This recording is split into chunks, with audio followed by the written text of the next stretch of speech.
11 నుండి 15 వరకు జరగబోయేది తెలిస్తే ఖచ్చితంగా ఆశ్చర్యపోతారు. సింహరాశి వారండి, వీడియోని పూర్తిగా చూడండి. నచ్చితే లైక్ చేయండి. కొత్తగా చూస్తున్నట్టయితే సబ్స్క్రైబ్ చేసుకోండి.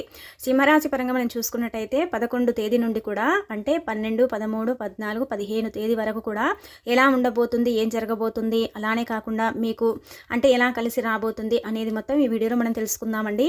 వాస్తవానికి చెప్పాలంటే సింహరాశి వారండి చాలా మంచి మనసును కలిగి ఉంటారు. చాలా గంభీరంగా ఉంటూ ఉంటారు. అలానే కాకుండా సింహంలా గర్జిస్తూ ఉంటారు.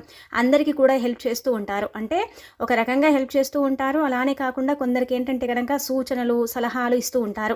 నువ్వు ఈ పని చేసుకోవటం వల్ల లైఫ్లో ఎదుగుతావు, ఇలా చేసుకోవటం వల్ల నీకు మంచి జరుగుతుంది, ఆ పని ఈ విధంగా చేయటం వల్ల మంచి ఫలితం వస్తుంది అన్నట్టుగా ఏంటంటే కనుక ఇలా ఏంటంటే వారికి చెబుతూ ఉంటారు.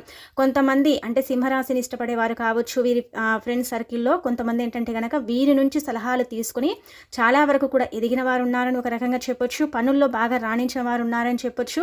వీరి సలహాలను ఆచరించుకొని వారు ఏంటంటే కనుకనండి చాలా చక్కగా పనులు చేసుకుంటున్నారని కూడా చెప్పొచ్చు. ఎందుకంటే వీరి ప్రణాళిక ఉంటుంది కదా, అంటే సలహా ఇవ్వటం ఒకరికి అది చాలా చక్కగా ఉంటుంది.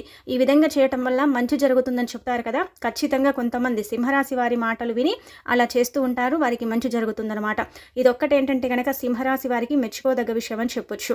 అలానే కాకుండా సింహరాశి పరంగా మనం చూసుకున్నట్టయితే ఈ సింహరాశి వారండి చాలా వరకు కూడా ఏంటంటే కనుక కొంచెం అంటే డబ్బు ఉంటే చాలండి బాగా డబ్బున్న వాళ్ళలాగా కనిపిస్తారు.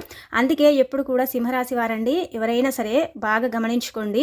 మీ దగ్గర డబ్బులు లేవంటే కనుక ఎవ్వరు నమ్మరు. నీ దగ్గర డబ్బులు లేవా, నువ్వు ఇంతవా ఉన్నవాడిలాగా కనిపిస్తున్నావు, నీ దగ్గర డబ్బు లేదా, నువ్వు కష్టపడతావా అన్నట్టు ఏంటంటే కొంతమంది మనని అంటే ఈ సింహరాశి వారిని కించపరిచి మాట్లాడుతూ ఉంటారు. అంటే వారు కష్టపడితేనే వారి దగ్గరికి ధనం వస్తుంది, వారి దగ్గర ఉందా లేకపోయినా కానీ వారు ఉన్నట్టుగా కనిపిస్తారు. కాబట్టి కొంతమంది ఏంటంటే బాగా డబ్బున్న వాళ్ళు అనుకుంటారు. ఎంతటి పేదవారినైనా సరే సింహరాశిలో కొంతమంది మధ్య రకంగా ఉంటారు, కొంతమంది అంటే లోగా ఉంటారు, కొంతమంది హైగా ఉంటూ ఉంటారు. ఇలా ఉంటూ ఉంటారు కదా. కాకపోతే అందరూ బాగా డబ్బున్న వాళ్ళే అనుకొని ఫీల్ అయిపోతూ ఉంటారు. కొంతమంది బాగా సంపాదించుకుంటున్నారు, బాగా ఎదుగుతున్నారు, ఇలా ఎదుగుదల బాగుంది, వీళ్ళు ఎలా సంపాదిస్తారు, ఏం చేస్తారు అన్నట్టుగా ఏంటంటే కొంతమంది ఏంటంటే కనుక కుళ్ళుకుంటూ ఉంటారు. ఆ కుళ్ళు కుతంత్రాలతో పాటు వాళ్ళ ఏడుపుతో పాటు మీకు నరదిష్టి అనేది అధికంగా ఉంటుందన్నమాట. సింహరాశి వారికి అయితే నరదిష్టి విపరీతంగా ఉంటూ ఉంటుందండి. ఆ నరదిష్టి వల్ల ఏంటంటే చాలా సఫర్ అవుతూ ఉంటారు. ఆ నరదిష్టిని తొలగించుకోవడానికి కొన్ని ప్రయత్నాలు కూడా చేసుకుంటారు, కానీ అవి పెద్దగా ఏంటంటే కనుక వీరికి ఫలించమని చెప్పొచ్చు. కాబట్టి ఎప్పుడు కూడా ఒక విషయాన్ని గుర్తుపెట్టుకోండి.